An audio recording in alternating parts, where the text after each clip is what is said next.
Hey all fantastic third grade readers, my name is Ms. Johnson. I'm Mr. Charlet. And we're going to talk a little bit about homework and what we're doing in the first 9 weeks.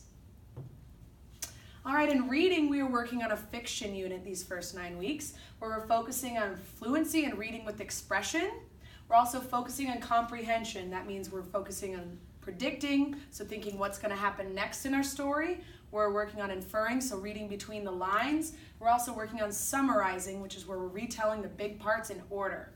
We also want to understand the character, understanding what they're like as a person, and thinking about character traits versus feelings. And we also want to solve hard words by using strategies that we learned in second grade, and also some that we're going to learn in third grade later on.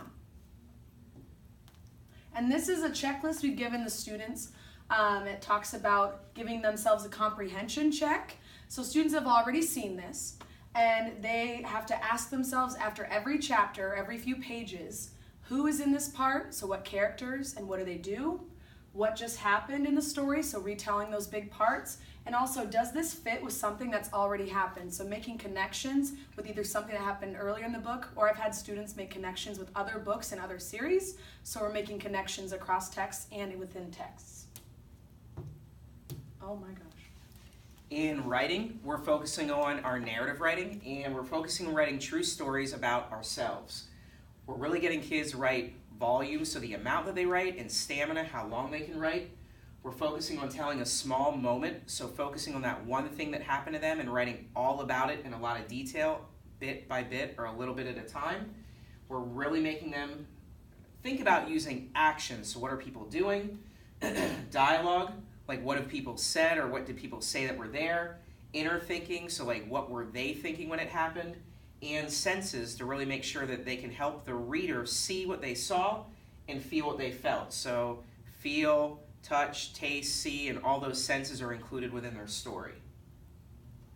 This is a chart that we have used in class, and we're really trying to get them to understand we're not just retelling a story, we're not just telling it, we're telling it like a storyteller, and not telling it but showing it. And we do that by talking about the character's actions, using dialogue, describing what we saw, smelled, tasted, or felt, and really describing those images and what we see all around us within that story.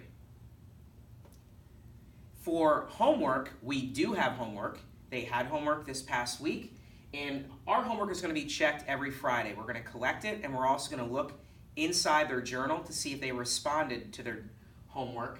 The directions are on the side, and most of the time they're going to read, they're going to log their reading on the reading log, and they're going to write some kind of a response in their homework journal.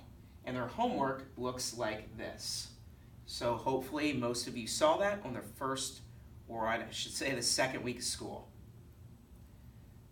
I think that's about it, so look forward to another video in the second 9 weeks. If you have a question for us, call the school, send a note, or maybe you can contact us on the Remind app if we have that, and we would be glad to get back to you.